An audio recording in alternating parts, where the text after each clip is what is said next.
อ้มากหันแล้วว่าโอ้แบตคอยมดว่าเพลงคือบ่ได้ไอ้ฟ้าวแลนไปเบิ่งนึงว่าแบตอันนั้นมดไอ้ไปเบิ่งมีคนมอดไอ้คนมอดลำโพงยูทูบเบอร์ก็ลุกขึ้นปุ๊บปั๊บคนละดอกนี่สนใจ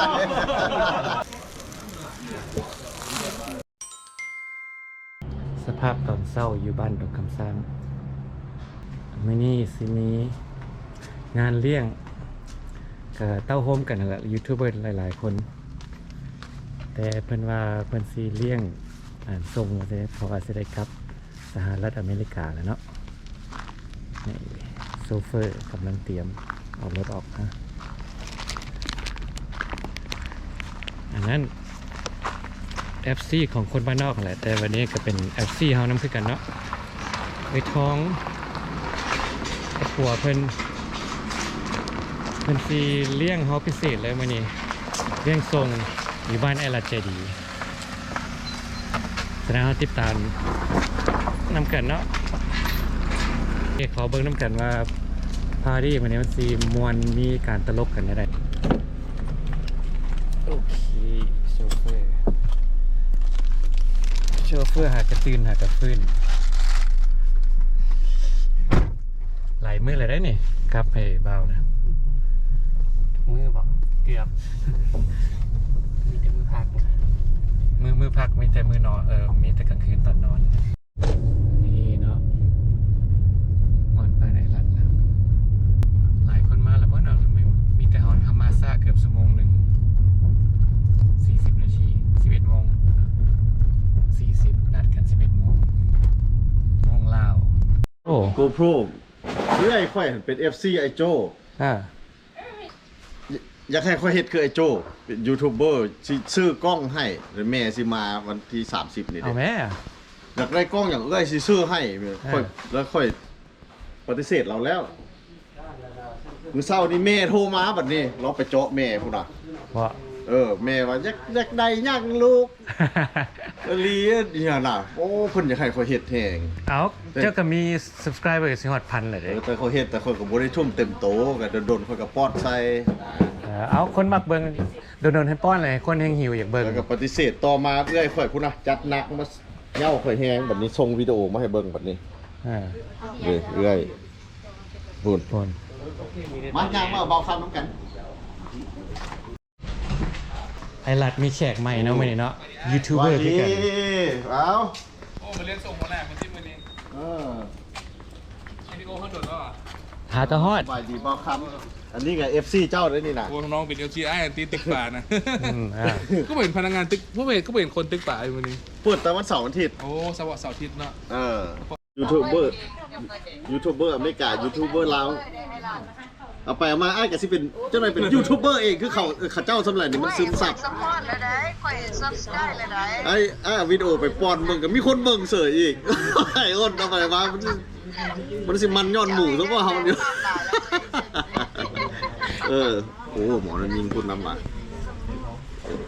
โอ้ยลืมหมวกอันนี้ไอรัดใจดีลมกับอันดาราซ่องดาวละครนะนี่ดาวละคร ทักทายกันอยู่ดาวละครออนไลน์ตื่นเช้ามาวิดีโอเจ้าพับขึ้นรถไอ้กับเบิ่งเรียบร้อยแล้วเด้แล้วก็มี FC เจ้าย่องว่าไอ้น้อยเห็นว่ามวลสุภาพเด้เบิ่งขออนุญาตรับสายก่อนกูนี่ดาวละครออนไลน์ นี่ยังโมได้เอฟซีกันเลย โอเคก่อนไป subscribe เด้อ ต่อไปแล้วมื้อนี้รวมสิเลี้ยงส่งเราสิกลับต่างประเทศเนี่ยอ้น กลับบ้าน โอ้เมื่อกี้ขอโทษลมกับคนเมียเจอ นี่สบายดีอันนี้ สบายดีอยู่เมืองลาว แนะนำตัวเองเลยเนาะ ซีโอนเขาแก่โรงแรมมณีวันอยู่บ้านปักทางเด้อ ถ้า ทีม เพิ่น ทาง มา น้องทางนี่เด้อ พักอยู่บ้านเพิ่นได้เนาะบักห้องแถวเพิ่นได้เนาะ แม่นแหละแม่น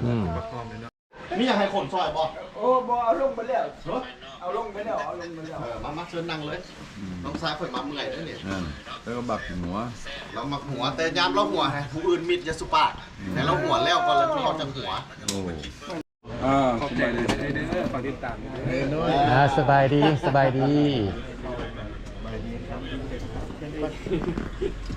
ได้ยินแต่เสียงเจ้าภาพนะ ไอ้ตุ้ย อันนี้อันเบาคำทราเวลยูทูบเบอร์ลาวโอ้ โบได้กันแล้วเดี๋ยวออกไปก่อนเลย อันนี้เป็นไอ้ตุ้ยกับหาเขาเห็นซ่อง เคยเห็นอยู่ได้เลยเห็นอยู่เลย รอถ่ายอยู่เส้นเลยไอ้น้อง ดีเลยยินดีที่รู้จักเลย โอ้ไม่ได้หมอมากมาพูดละโอ้เก่งขนาดไอ้อ้น เดี๋ยวจะไปต่อตัวอีกวันนี้ ผมเก่งบอกพูดนะพี่รู้จักเอง รู้ พูด จัก นะ เองอีก เล่ามิ่งเพราะว่าเยาวมิ่งหันคนจีนบอกสู้ไปอ้นอันนี้คนลาวเป็นลาวมิ่ง โอ้สูงใหญ่เด้อหมอน เอาหามเก่งไรปวดให้ยังกลับมาออกมาเลยบิ๊กช่วยบิ๊กช่วยสบายดี นี่คำเค้น welcome back Laos กล้องล้านหน่วยยังกัน welcome back Laos นี่ให้คนดาราเนาะผมเข้ามาปุ๊บผู้ใดก็จับกล้องขึ้นมาละ คนนั่นดังนั่นดีได้ มาสามแล้วเห็นในเกียนสอง welcome back Laos นี่คิดว่าเป็นอันพุทธมิตรเลยที่ว่าโด่งดังที่เคยถึกส่งมาให้ไหน แม่ นี่เนาะหลายๆคน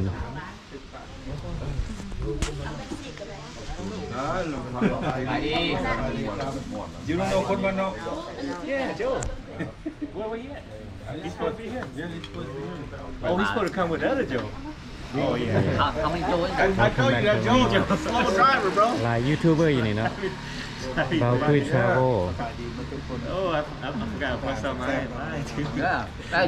just sat down. Everybody started bringing out the มา camera. กี่มากแล้วนี่ก็มี FC หลายได้ดินี่ได้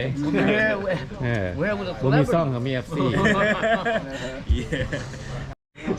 Yeah. สบายดีเจอกันอีกเนาะ เลยไปเจอกันอีก ไม่ยังไม่ทันแม่กอดพออีกนะเห็นพออีกนะ สวัสดี ก่อนนะ รถโจแคนาดา คนบ้านนอกไปอยู่หันนั้น เอาเบอร์ไว้ก็ได้เบอร์ไว้ก็ได้เป้า อันนี้รู้สึกว่าจะเป็นศูนย์กลางยูทูบเบอร์นะยูทูบเบอร์ครับ 56651221หลายๆคนเป็นเต้าโฮมกันอ้าวนี่คนที่ฮู้เคยเนาะบ่โดนปานใดมาแต่ฝรั่งเศสเนาะ ถ้ากันไปปั้นข้าวปั้นน้ำเด้อแล้วก็ไปตลาดไปนะ บ่ ตลาดออกตลาดมาแล้ว ไงถืออย่างซอยบ่ ฮะ สบายดีสบายดีสบายดี สบายดี มาถือของซอย มาโดนได้ปะ 30 นาทีนี่แหละไอ้ทองมาแต่ฝรั่ง แมนแล้วจากฝรั่งเศสFC คนบ้านนอก เป็น FC ดาวละครน้ำที่วันนี้ แมน เพิ่นซื้อเครื่องซื้อของมากินเลี้ยง กินอย่างทรงพิสเตอร์น้อย สิกลับ กับ บ้าน เมดิกาเบื่อน เลย โจดิโจแคมเป็นแคมคนมาท คนครบกันแล้วคิดว่าวันนี้ ครบแล้วตัวไอ้ลาดวันนี้ ำโอ้มันรับมันตัดบอกรับโจ I got everything. There it is. Don't just brother man. I don't want them to. เอาเลย appetizer คุณถาม main course เลยนี่ แบบวะ ถาม main course อยู่ Get this dude.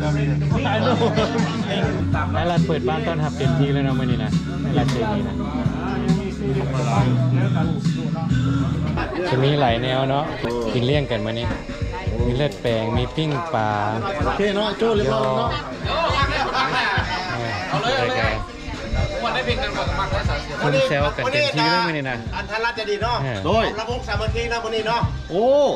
อันน่ะเต้นคู่เอกทวิตมันไผ คู่เอกทักษะเสื้อด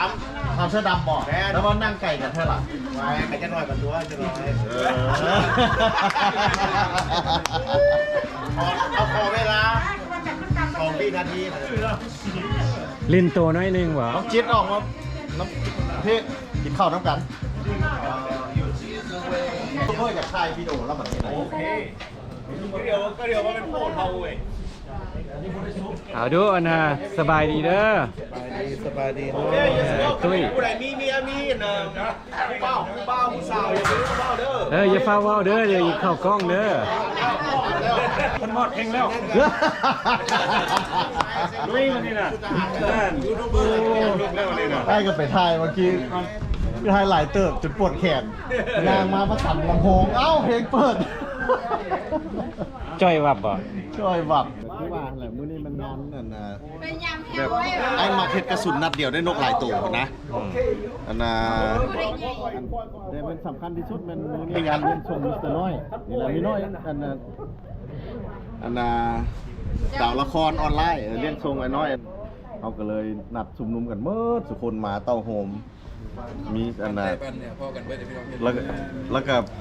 คนบ้านเดียวกันมันตัวนี้นะ แล้วก็ได้เฮามาฮู้ยูทูบเบอร์ลาวอีกเดี๋ยวเบาคำ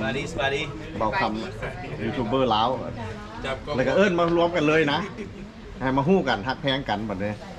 แต่ละคนก็เอาของกินมาดิสามัคคีกัน ขันเจ้าเฮ็ดอันดาฮูบทั้งหน้านะขันเจ้าสิเอาไปใส่นะเจ้าระบังนี่เด้อ โอเคได้เลย ใส่เบิ่งดีๆก่อนสิ เสี่ยวแองโก้ที่ว่าดีที่สุดเลย พี่พ่อพี่โพดแปลงก่อนเนาะแปลง เจ้าพยายามเก็บกล้องแล้วเจ้าก็ต้องคิดลงไป3 สั้นดิ3 สั้นดิแต่ว่าเก็บกล้องแล้วโอ้เจ้าก็พยายามเล็กน้อย และอันนี้ก็ขอบใจไอ้รัดเนี่ยหลายๆเนาะที่ว่าเพิ่นเปิดบ้านเพิ่นต้อนรับและแขกหลายๆคนเนาะเพื่อจะเฮ็ดงานส่งกลับบ้าน งานส่งมิสเตอร์น้อยกลับบ้านมื้ออื่นอันนั้นมันจุดประสงค์ของเฮามื้อนี้อันอ้ายอยากเว้า ก็มาฮู้กันได้หน่อยแต่ว่าคือรู้สึกว่าสนิทกันหลายแล้วก็สิคิดฮอดกันแล้ววันนี้เนาะ เป็นหลายคนแล้วก็เจอกันอยู่YouTube พุ่นแหล้ว แม่นเบิ่งกันนำกัน ตื่นมาเปิดคอมมาแล้วก็ของเจ้ามันก็เด้งขึ้นมาใส่รถ นั่นมี มี แอป ก็เบิ่งให้เลยเด้มื้อเช้านี้ ขอบใจ เบิ่งวิดีโอหนึงกดไล่ให้พร้อม นายรัดก็เป็น FC ให้แล้วเดี๋ยวนี้นะ เป็น FC เขาก็เป็น FC ให้เราแต่ดนแล้ว แต่ก่อนสิอันเริ่มตั้งใจเอาลงซ่องดีๆพุ่นน่ะเดี๋ยวนี้ก็เฮาคิดฮอดแล้วก็สิเบิ่งของไอ้รัดนี่แหละกับของไอ้โจ้บัดเจ้าคิดฮอดซุมข่อยก็เบิ่งซ่องข่อยเด้อ มันขึ้นมาเองนะมื้อเช้ามาแล้วมันขึ้นมาเองแล้วเขาเบิ่งอีหยังแล้วบัดเขาไปเปิดแล้วมันเด้งขึ้นมาโอ้เขาเก่งเนาะ AI เลยเนาะแต่ละคนสมทบเอาอันนั้นเอาอันนี้มาอันนี้ไอ้โจ้โจ้แคนาดาสปอนเซอร์ โอนส่วนพุ่นเด้อ คนเด้อเนื้อทอง ไอ้ทองมาจากฝรั่งสปอนเซอร์ป่าอีก10 โล นั่งอยู่ใกล้ผัวเพิ่น แล้วก็ไอ้พ่อกับเมียเพิ่นสปอนเซอร์เป็นย่อกับอันย่อนี่กับอันนี้กับอันนี้นี่เด้ครับอันนี้คนน่ะยูทูบเบอร์จัดการเดี๋ยวนี้มีเพลงเหมือนมีเพลงนั่นมันสิบ่ได้เงินเด้ ข่อยที่ผิดพลาดผมฮู้มันไปถ่ายเมื่อกี้เพลงตุ้มต่ำอยู่โอ้ เพลงหมดปุ๊บยูทูบเบอร์ยืนขึ้นเบิด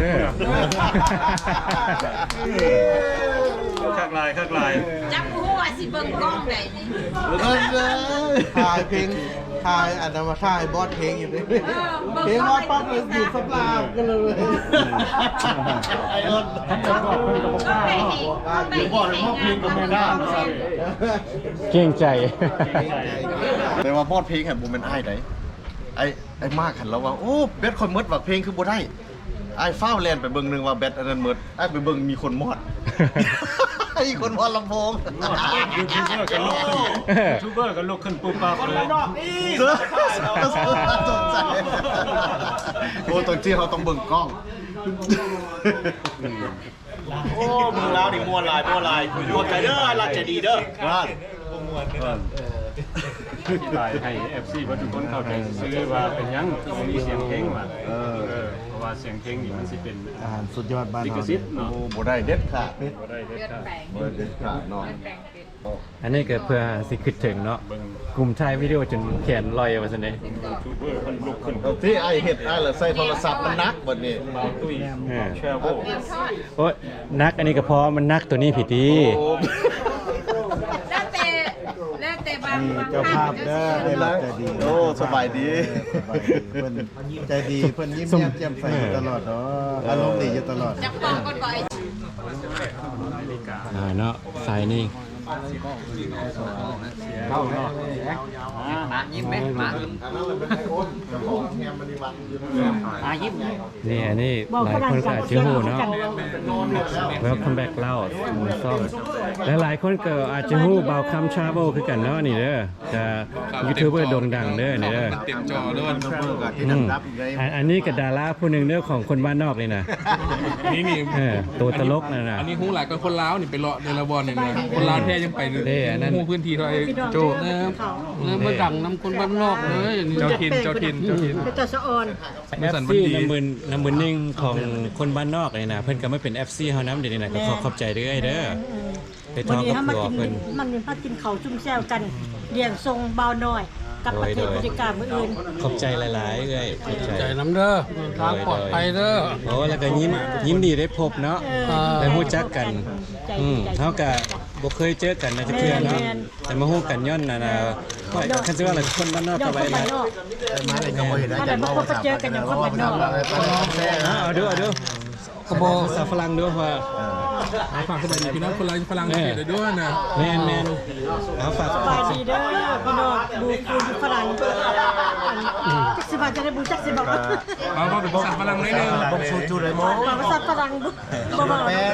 กดไลค์กด subscribe sama Jan saya habite à Laos อันนี้ฝรั่งจะประซักนะพี่น้องฝรั่งจะประซัก อันนี้นี่ภาษาใดก็ฮู้เบิดอันนี้ หมดทุกอย่างตั้งแต่นอหมอจนทอดอันย่อยงเนาะย่อยงทรงเชียบเนาะย่อยงทรงเชียบเดี๋ยวปีใหม่มันเห็นว่าเราอยู่ เจ้าภาพอีส่วนพ่น กวดกาวเป็นยังไงคือจิตใจกันเรา จะพาใจดี เจ้าภาพไอ้รัชใจดี ใจดี ขอให้เจ้าภาพจงเจริญเด้อ ใหญ่คนละสิ่งเดียวกันเบิดทุกคนอยู่ดีมีแหงเอ้ยท้องอาจารย์ ขอบใจ ไอ้ท้อง อันนี้ดาวละครบอกซื้อฝากก่อนเอ้ยกลับเด้อ โอ้ยขอบคุณขอบใจหลายเด้อรอระเบิด พาเบียงครู ขอบคุณขอบใจหลายเด้อรอ โดย ระเบิดเด้อ ซี่กันคู่กันนะ เจอกันเดินทางนั้นค่อยสุขดีเด้อ โดย ไปด้วยความปลอดภัย โดย ทั้งเนี่ยเด้อ ของเล็กๆน้อยๆเนาะ โอกาสหนาวก็คงจะไม่เนาะ โอเค จับพลังกระท่อนใส่คือทอดเจ้า โอเคขอบใจเอ้ยที่นะเลี้ยงทรงเด้อ เดี่ยงส่งเบาหน่อยเด้อ มาว่านี่ ท่องตั้งใจสิ่งเกินความเดี่ยงส่งเบาหน่อย มีของดีอันนี้ก็รู้สึกดีใจหลายที่รู้จักเอื้อยก็ได้เด้อ ดีใจหลายสิ โอ บ่ เค ลืม FC ใหม่ของซ่องดาวละคร ปีใหม่เด้อ เพิ่นมือถือเพิ่นบ่ได้ใช้เนี่ย บ่ได้ เพิ่น ใช้ ก็เลยจดเอานะ บ่ได้จด เพิ่นเก็บไว้อย่างดีพุ่นได้ เก็ นะ บไว้อย่างดี ห้องกระเป๋าห้องพิเศษพุ่นได้ไหน ห้องเศษหยัดเจ้าของเจ้าเขามันเฮีย แม่นขอบใจเด้อเด้อ บ่เป็นหยังหักแพงกัน นี่เนาะปิ้งเป็ดโอ้เป็นตาแซ่บผู้ใดปรุงล่ะนี่นะ เอามาเลย เขาปรุงให้เรียบร้อยล่ะ แม่ถ้าปรุงมาทำแบบหอมบอกข้าวขัวแบบสำเร็จรูปอะไรอย่างเงี้ย อืม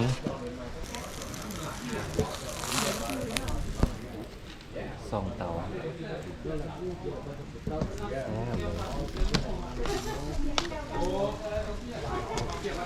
อันนี้สงสัยมาตรงเฮียนผักแล้วมาปิ้งให้เลยเนี่ยยังกลับไปคืนอยู่บ่ บอกมื้อแรงกลับไปเรียนภาษาจีนคืน โอ้เฮียนจีน แม่ตอนเช้าเราเรียนคอมตอนแรงเราเรียนจีน โอ้แนะนำตัวเองเด้อ ซื้อน้ำฝนอยู่ร้านหนองพญา อันนี้เด้ เขาซื้อองุ่น อันนู้น เขามาเต้นด้วยเขาบางค่ะ เป็นต้องขบางไทยมึงด้วงยังเฮียนอยู่บ่ บอนี่เห็น หมูเฮียนขอบใจเด้อปิ้งเป็ดเป็นตาแซ่บๆให้กินนี่นะโอ้บรรยากาศอยู่สวนบ้านในรัฐ นี่ก็สบายดีคนมากสบายดีมวนบอคักหลายเบ้าหลายบ่ได้มวนคักหลายมากแล้วตัวยกโป้มองเล่นมีแต่ยกโป้สองโป้ซะทูตำซับว้าวสุดยอดเด็กวางลงเลย มากพี่แก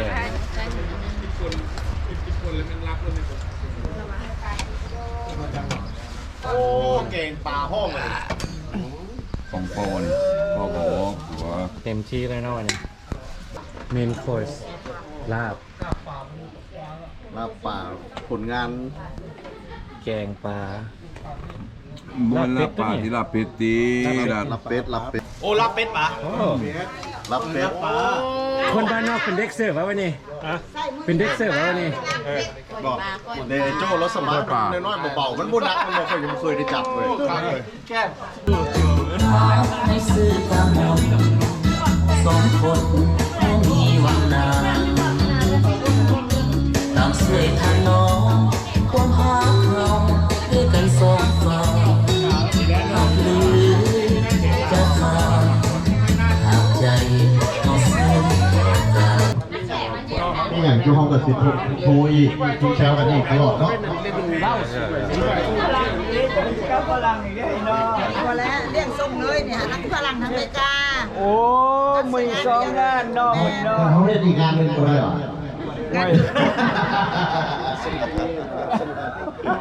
เอาเด้อส่งดีเด้ออยู่ดีแดงเดินทางตลอดปลอดภัยเด้อ โดยขอบใจเดินทางปลอดภัยเด้อ จังกันเด้อเป็นน้องกันเด้ออันน่ะส่งมาย่างกันเป็นสาวเด้อได้คนนี้เด้อ6โตเด้อนี่ก็ขอบใจหลายคนที่สุดด้วยเลยตอนนั้นให้กูเขาฟรีๆเลยแล้วกับครัวพร้อมขอบใจไอ้ทองไอ้จันน้องเสื้อป๋าขอบใจไอ้โจ้แคนาดาสปอนเซอร์เพชรเลือกก้อนเลือกแบ่งแม่วัดกันดีนะทางโน้นเนาะขอบทางเราจะเล่าเพื่อขอบใจพวกมาดำต้องเอามือปืนดังปุ่มดังหึงแล้วก็ขอบใจ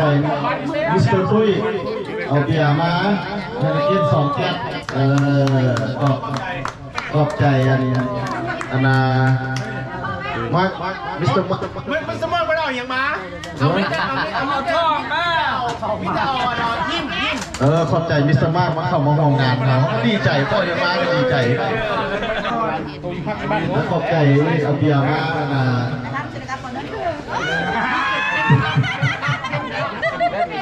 ไม่อย่างแน่เมื่อกันอะไรเงี้ยไม่หวานเลย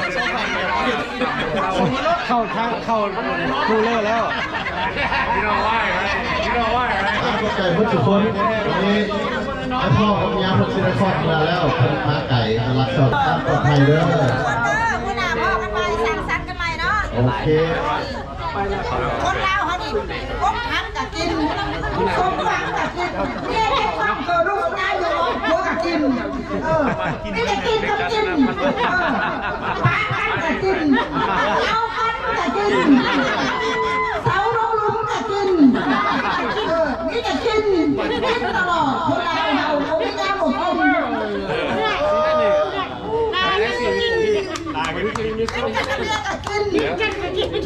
ซื้อโทรศัพท์ใหม่กี่บอลซื้อรถใหม่กระล่างรถกินบ้านเกิดได้น้อยกับผู้เฒ่าเมากับกิน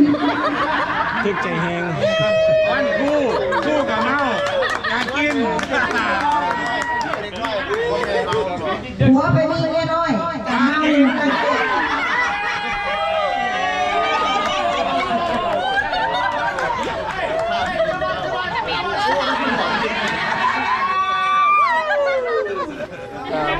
โทรหาผัวบ่ได้อุกใจกับกิน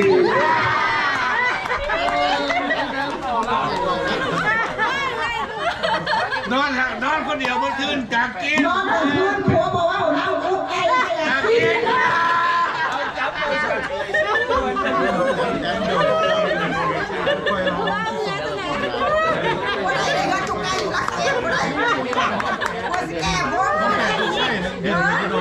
จะเบิ่งเลยทองกูด่ะ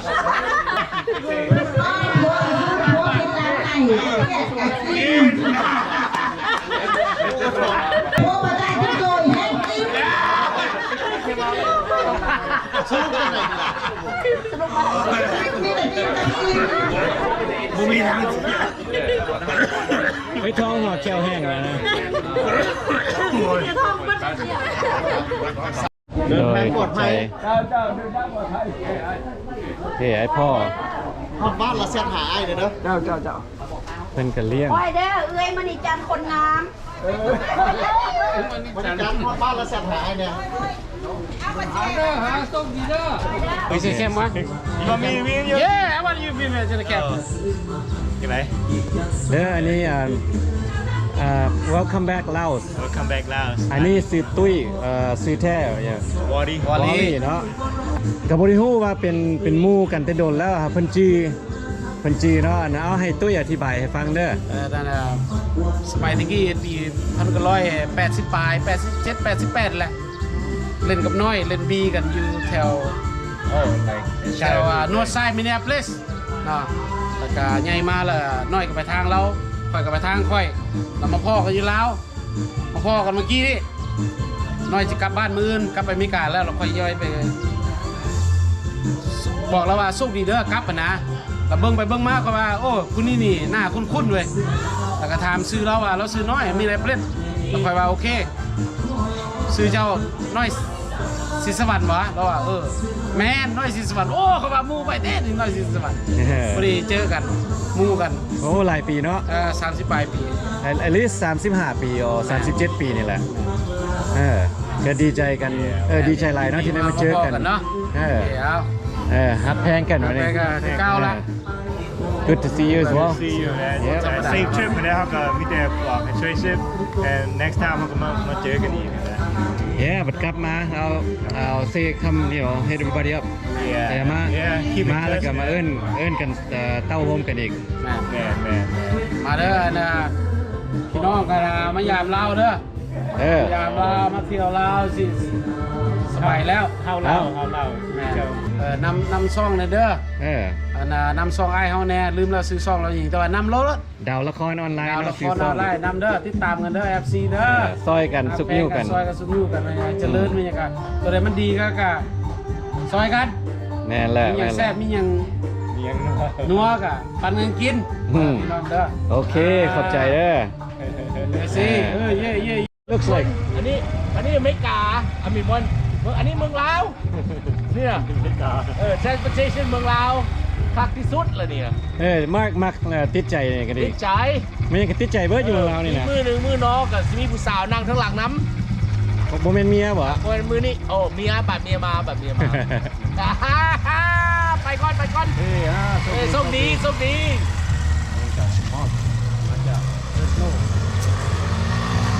ปวดท้องไปแล้วเนาะฉะนั้นก็จะได้ปิดคลิปเท่านี้และขอขอบใจท่านทุกคนที่ได้ติดตามกันเนาะ